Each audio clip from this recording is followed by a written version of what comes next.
Welcome to Fresh Off the Boat. We're delighted to be chatting with Ishita Matharu today, and all our listeners and viewers. Please feel free to send in comments when you view this video. So, Ishita, it's been interesting. The way we've been introduced was a student I knew in Gurgaon who I had interviewed, and she said, one of our mentors is one of her mentors is Ishita Matharu, and she was really useful. So the shout out really got me thinking, and I reached out to you too. Just looking at your LinkedIn profile, the various things you've done is fascinating. Studying in India, going to St. Stephen's College, being a student athlete, and then finding your way to Silicon Valley, working at Google and leading some of their initiatives for the small business enterprises at Yahoo and then now at Google Cloud. So this is a short summary of what you do, but I don't want to take it away from you. So the first question I want to ask is, of course, introduce yourself and then answer this question as to how was it like making choices of studying in Delhi University and also figuring out your place in the world of academia and beyond while being in Delhi. Yeah, thank you. Thank you, Arjun. Very happy to be speaking with you today. And of course, Nihar introduced us, so thanks to her. Quick introduction, I graduated from Shri Ram School and then ended up in St. Stephen's College in DU. That's where I studied chemistry, but it's more chemistry of like building people relationships, that that is what I carried forward, and the whole sportsmanship that I learned further at Stephens through being in the basketball team there. And then what happened for me is campus placement, which took me to Google in India. And soon after that, I kind of quit to work on my own startup. And on the side, I had my own digital marketing consultancy, working with a couple of growth stage startups as well. And then life happened. I married my then boyfriend, who was also at Google in India. And when we both were marrying, around that time, he got an opportunity to move to the Bay Area. So it was a conscious decision we both took. I wanted to stay in the startup space, and moving to the Bay Area felt like a good decision at the time as well, and to kind of retain the idea of our personal relationship and actually going ahead with our wedding at that time rather than waiting. Because I had a choice to make between, our relationship and my startup, and of course, people are who matter at the end of the day.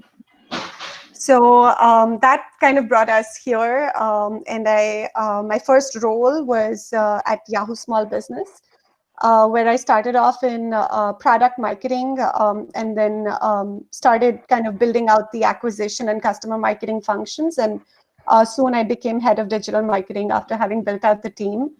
And then life happened again, and a recruiter reached out from Google Cloud, saying, hey, how about coming back to Google? And that's where I feel like my life came in full circle. I had started my career at Google, and an opportunity to come back and to work in the startup space, which is something I'd always been very passionate about, and in the space of marketing. So I joined as startup marketing lead in Google Cloud. So that's a brief history of my journey, and hopefully a long introduction.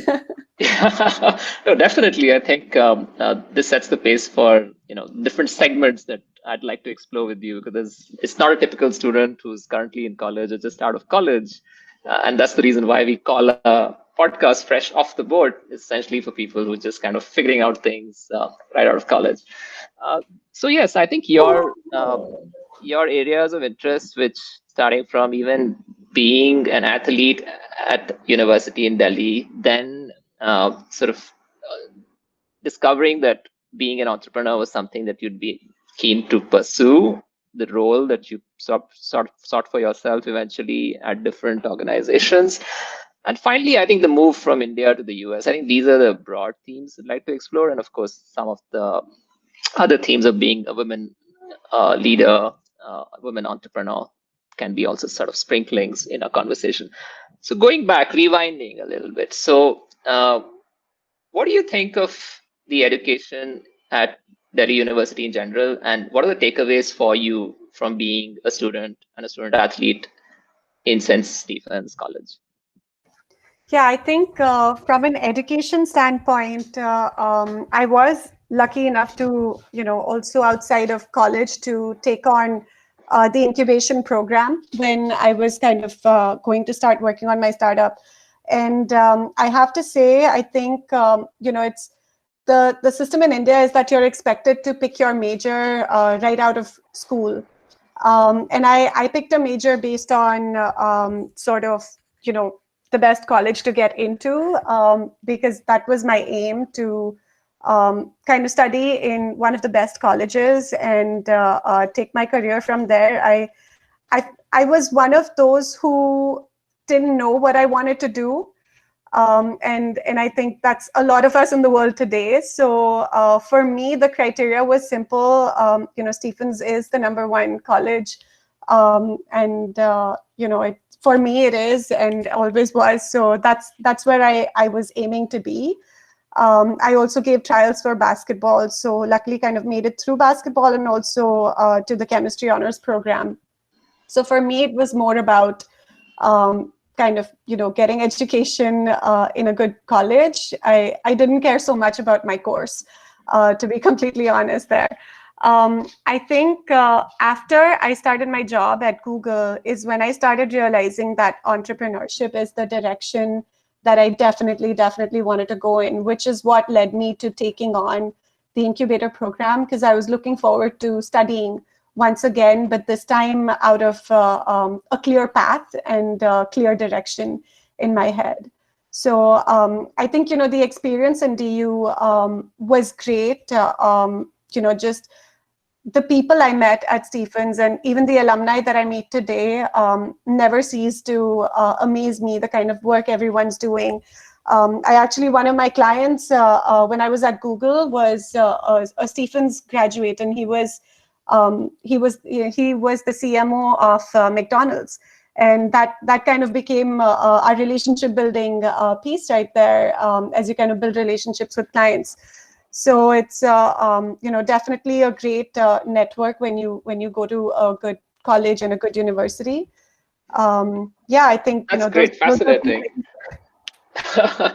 Do you think if you were to look back at being an athlete and a team person in a basketball sort of the sport that really requires a lot of teamwork, what are the qualities you felt were subconsciously useful in your journey as in the incubation program or even early days as an entrepreneur? Yeah, I think there is a lot of strategy in sports, and I think there are moments in time where you have to make certain choices that could change the way the whole game will turn out. So I think to answer your question as to how sports or have kind of defined my journey and led me towards entrepreneurship, and what are some of those attributes. I think in terms of teamwork and even kind of being in a startup or running your own business, like there are always going to be these moments of like high adrenaline moments when all you can truly rely on is your muscle memory. And that's the one thing which is why people say you should practice as much as you can, because at the end of the day, when you get a brain freeze in the moment, it's your muscle memory and your subconscious that kind of carries you forward. So really kind of practicing and training hard together and kind of meet that sync as a team.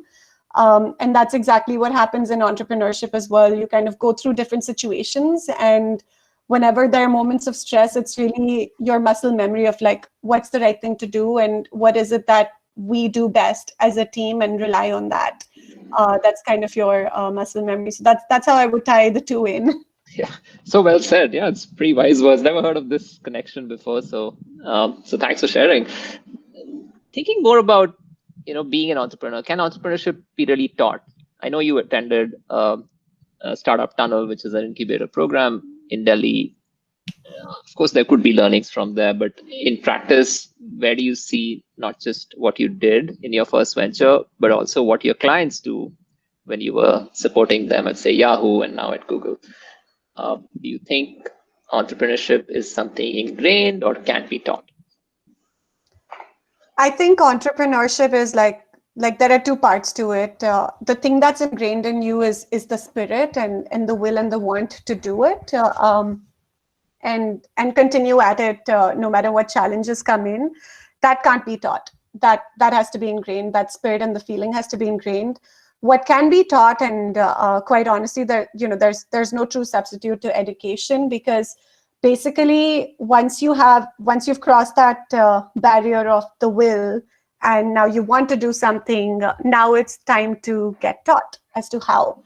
So it's really, I think education for me essentially stands for someone sharing with you best practices of what has been done, and kind of sharing frameworks of how to go about things, and then you apply them. And in education, you're made to practice applying them again and again, so that you understand how different scenarios could play out. So I think it's really, your entry will only happen with that inherent will and want to do it, and that can't be taught. But the moment you're in it, now you're ready to learn. There are things that can be taught, and those are mostly that's education in business for me. Fascinating. So, if you were to look back at your first venture in Delhi, in India, also, what are the learnings from that experience?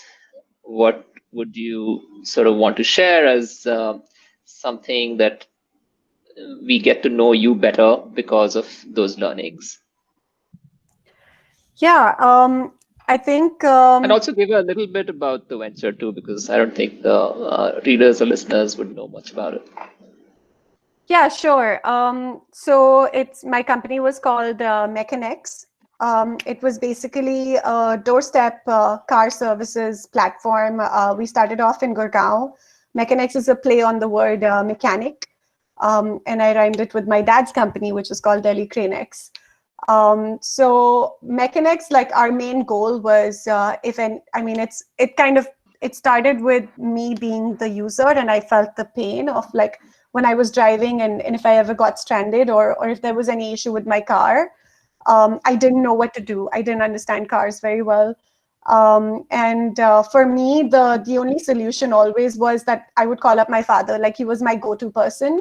And I would call him up even if I was really far off. Like, what do I do? You tell me. So for me, the goal was for Mechanex to become your go-to person that you would call when you don't know what to do with your car. And we would help solve that by providing you doorstep services, or a concierge or a driver who would like come and pick up your car from your house and like help out with things that can't be done at home. And we were actually expanding to focus more on women, especially with piloting, with women drivers. And actually Nihar's dad, so uncle had helped me quite a bit on that angle as well. So that, I have to thank Vikas uncle for that. So, going from there, what are some of the learnings that I had to answer your question on that? I think, with Mechanex, as a founder, I went through multiple potential co-founders. And what I learned is through my various like mentors who taught me, and just the program as well, like I was mentally prepared that you need to work together for a minimum of a month, because I think it's enough time to see different sides of each other, and it's short enough to know when to not continue. And I think I went through enough co-founders to finally realize that I needed to be a single founder, and I needed to build a team. Because I guess it was sometimes, the idea was different in the other person's head than in mine, or, it's the other person just wasn't ready for the risks involved of maybe, kind of coming on board full time. So, just selecting your co-founder and kind of being at it, stay at the search, but be ready to be a single founder. I think the second piece was one of the first few things I did was one of my friends introduced me to his aunt in Hyderabad, Vidya auntie. Like, she is the first woman I ever met. And trust me, I met a lot of car workshop owners, but she's the first woman I ever met who's an owner of a multi-brand big car garage in Secunderabad in next to Hyderabad. And I literally, right after quitting my job from Google, I asked her, like, can I just come and live with you for 2 weeks and learn everything from you? And she also runs an institute to enable new mechanics and teach them how to work on cars. So she's on the education side as well, and providing jobs to underprivileged people as well. So she taught me everything I learned about cars, and she taught me how to run the car business. So that was amazing. Very, very strong woman she is, and very inspiring. So that was the second piece: find a mentor and learn from them. And I think the third piece, and this is a quote that my father keeps saying: you owe it to yourself to get the best deal you can. And I say that from the standpoint of negotiation. I had never negotiated for business ever in my life. And now I was negotiating left, right, and center to get the best deals. So, learn and be shameless and negotiate. That's the only way forward, honestly. Like, you owe it to yourself to get the best deal possible. So I would just say that those are the three big ones that come to mind immediately. Fascinating insights. I think anyone listening in would definitely want to get in touch with you to find a new mentor in not just the startup space, but as a maybe a life coach. So some of these qualities are very unique, and I think as I spot that in you. What do you think is the role of mentorship? Like, you mentioned few people already, and you've mentored people in general also. Uh, yeah. So, what do you think works as a mentor-mentor relationship or mentor-mentee relationship or a combination of those?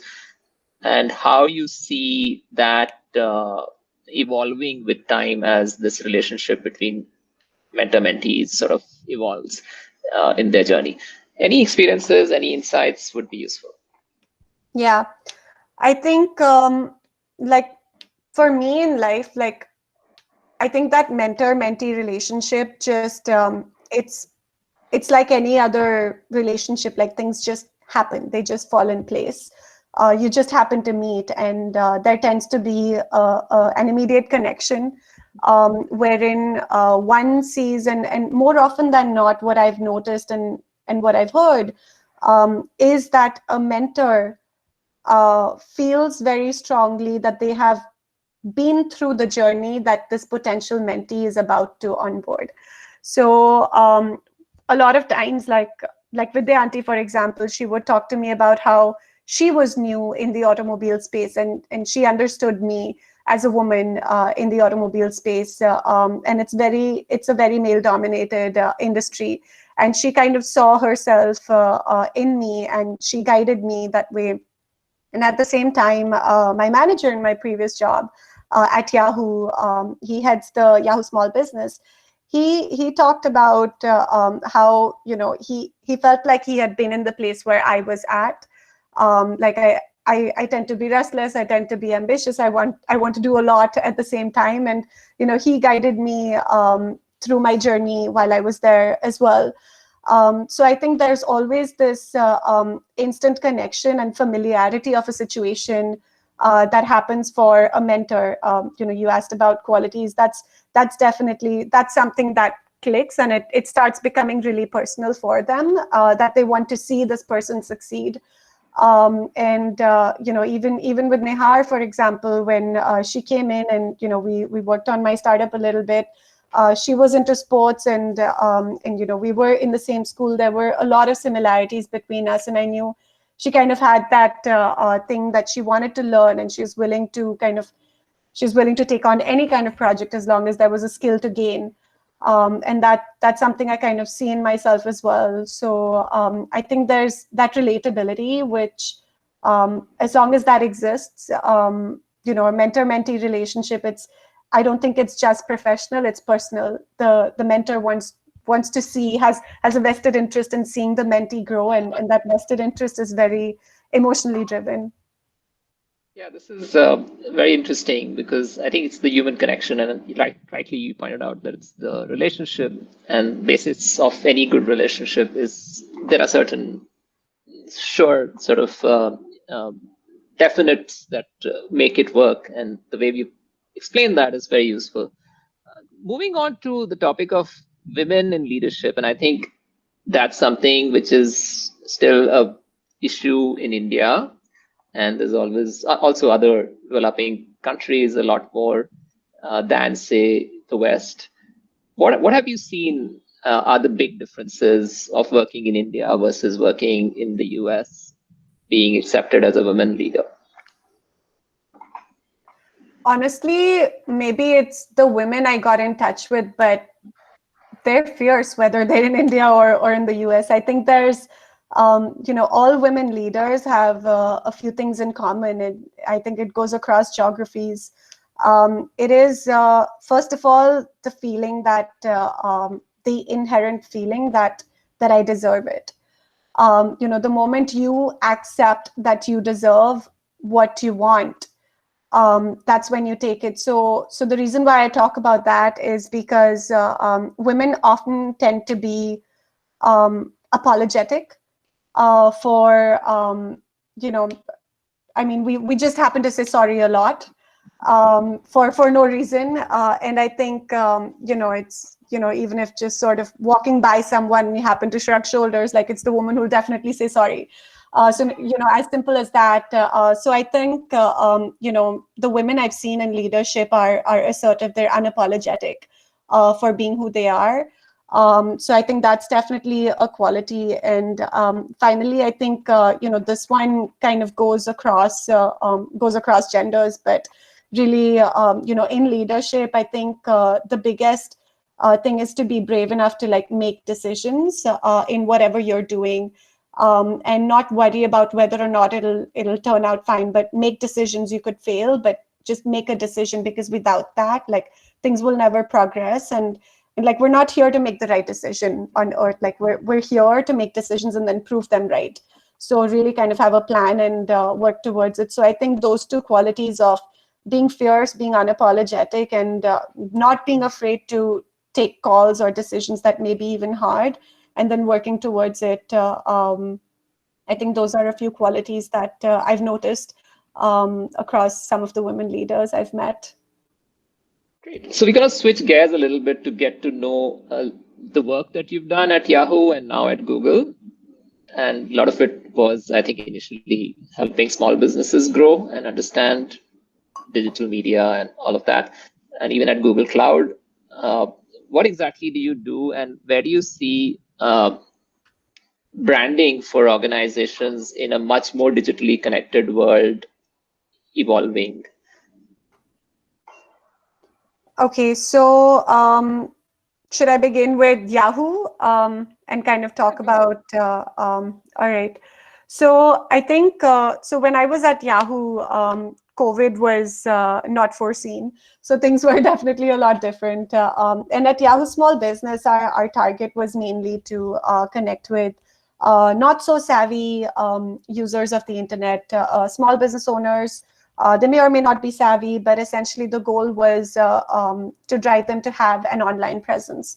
So I think just fundamentally having your brand presence online, whether you're in a mom and pop store or you're a restaurant, just kind of having that online presence was key. And I think now when I'm at Google and I'm working in the startup space, these are very, very savvy customers that we have, and they understand the cloud very well. So I think it's more around, I think, how do you personalize what you do to your target customer? Because in marketing, we often say if you're targeting everyone, you're targeting no one. So really, I think you have to be very clear about who is the audience that your product is intended for, and really understand their needs and get those key insights as though you were in their shoes, and then really kind of try to provide them that with your product. And the moment you do that, the best kind of brand building happens, which is people start talking about you as truly solving their need and start referring you to others. Like that's the biggest piece. Like if you're truly offering something which solves a need, you technically don't need to market yourself, but what you do need to do is communicate your brand correctly, and that goes across all your properties, like how you're positioned, what's your positioning, what's your messaging. It goes across sales, marketing, in product, on the web, everywhere. Like that's like the fundamental basis that you need to have in place. And then when you're ready, you get proactive with your messaging through either paid media or organic, or you start doing outbound activities. So I think really personalizing it, being really specific to that target segment, and really kind of backing up, knowing who your target segment is that you're building for. Fantastic. I'm going to switch gears and ask you questions which are rapid fire in nature, and that'll Okay. essentially maybe two or three. So the first one is, during this time of COVID, how have or what have you done to kind of connect with yourself in body, mind, and spirit? And what tips would you want to share with people? Yeah, I think the first one is I feel like I got back to my roots during COVID. It definitely offered a lot of time.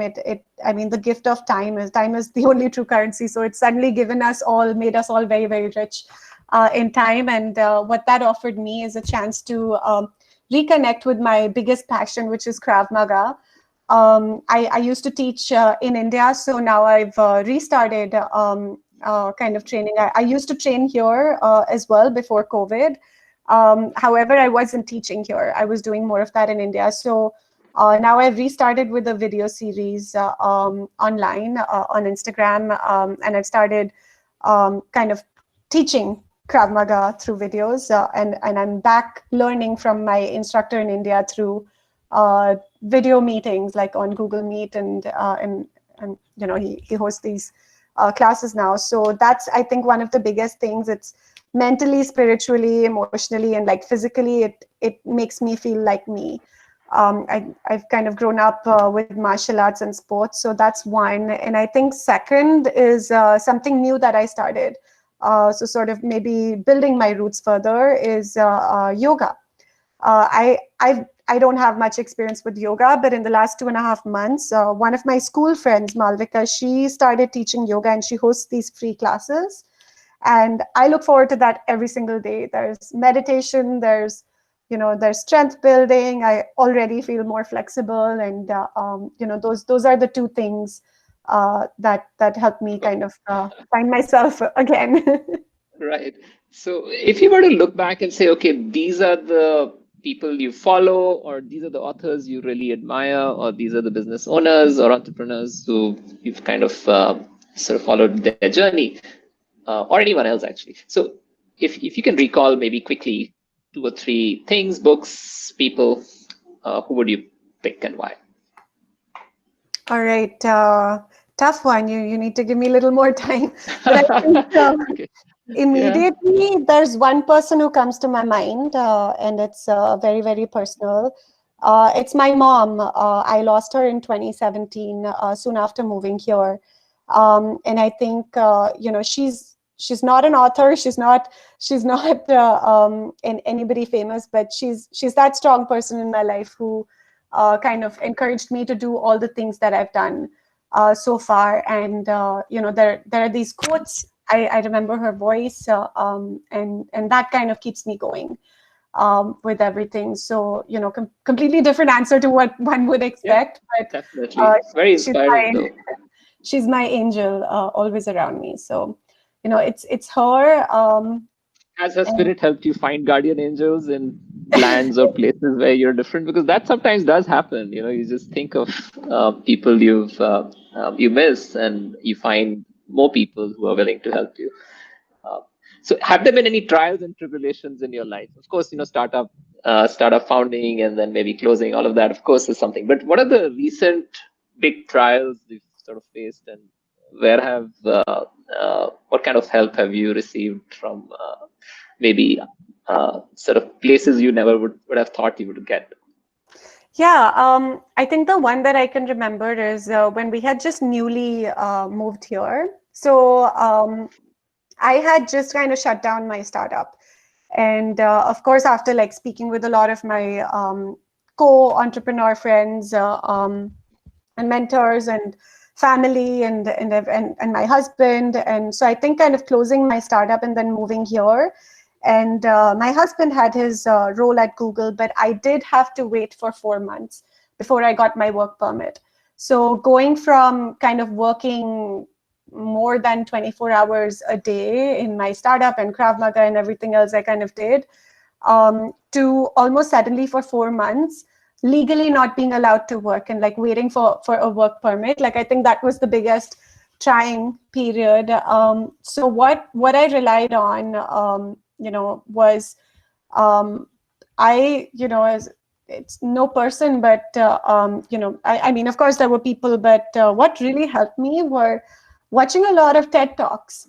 I did that. I spent a lot of time on that.